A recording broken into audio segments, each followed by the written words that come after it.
We just wanted to give you a little taste of Uyghur culture.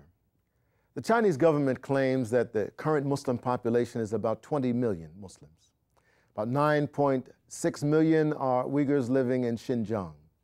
The Uyghurs have struggled for cultural survival in the face of government-supported influx of Chinese migrants, as well as harsh repression, and political dissidence has been suppressed, and the expression of their distinct Uyghur identity has been isolated. Since 9/11, the Uyghur struggle has been enveloped in politics that have little to do, if at all, with their long-standing grievances and demands.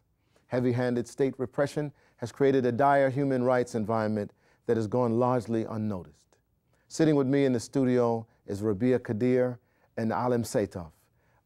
He is Vice President of the American Uyghur Association, and Ms. Kadir is a tireless advocate for the Uyghur community and has been President of the World Uyghur Congress since 2006. She is endearingly referred to as the mother of the Uyghur movement. I'd like to welcome you both. Assalamu alaikum. First, tell me, how do you become the mother of the Uyghur movement? Allah bilan siz qanday qilib Uyg'ur o'sha harakatining amaliy anisi bo'ldingiz? Men Uyg'ur xalqining ozodligi uchun barlig'imdan kechib chiqib shu xalqining ovozi bo'lganligim uchun, men shuning o'zimni otay olganligim uchun. Because I have been able to sacrifice everything I have to become the voice of the Uyghur people and to represent them in the world. So explain to our audience, who are the Uyghurs and what is their current situation? Bizga shu Uyg'urlarning kimligi hozirgi vaziyatini bir tushuntirgan bo'lsangiz. Uyg'urlarning oldi bilan 1949-yili Xitoy hukumati tarafidan besib olgan, biz Sharqiy Turkestan deb ismimiz, davlatimiz bor. Xitoy tarafidan besilgan, biz Uyg'ur O'rta Osiyoga tava Uyg'ur zaminida yashayotgan 920 million xalq bizni 9 million 600 ming deb ataydi.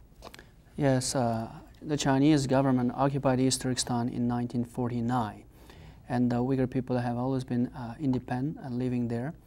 In Central Asia, although the Chinese government put the number of Uyghurs to 9.6 million, but Uyghurs believe they are up to 20 million. And bizning xalqimizning o'zining urfi, biz islom diniga e'tiqod qilamiz. Bizga Xinjiang Uyg'ur avtonom rayon deb o'zimiz yerlik millat o'g'ashqa shu qonun tuzmagan.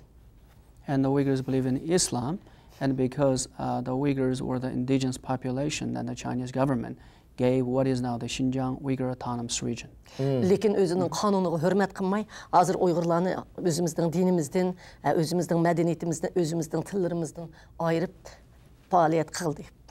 But the Chinese government never honored the autonomy, instead used it as a framework to persecute the Uyghur people. So I just want to know. Yes. The Uyghur people are currently not free to practice their religion, their Ramadan, things like this. I mean, we have it in America as Muslims, Right. we live here. But what about in China? Xitoyda Uyg'urlar masalan Ramazonlarda o'zining diniy erkinligiga bormi, ro'zalarni tutadi. Mumkin emas. Endi Xitoyning o'zining qonunida, Xinjiang Uyg'ur degan avtonom rayon degan qonunda bizning o'zimizning milliy kimligimiz bilan o'zimizning diniy taraqqiyotimizga ruxsat qilaman deb qonun bergan. Lekin o'zining qonuniga xilop oldi, Ramazon cheklanadi, xizmatdan qo'yildi Ramazon tutganlar, har Ramazonda ishni oldiga haroq qo'yib qo'ydi. Shuni ichib kirmaganlar xizmatdan qo'yildi. Maktabdagilar maktabdan qo'yildi. 18 yoshli bola masjidga kirmaydi. Hatto hajga berish uchun kommunistlarning kommunist axloqiga bo'ysunmaganlar hajga bormaydi. Although the Chinese government promises that it respects the religion of the Uyghur people, but in fact it doesn't. It doesn't allow the majority of the Uyghur population to fast during the holy month of Ramadan.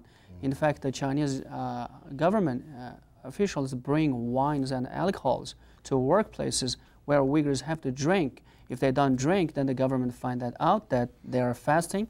They'd be fired from their jobs, from their positions, and also minors, women, cadres, students, teachers, they are not allowed to go to mosque. And even Hajj is strictly controlled by the government. We're going to pick up this conversation with two other guests who will join us to give some more perspective. We'll be right back.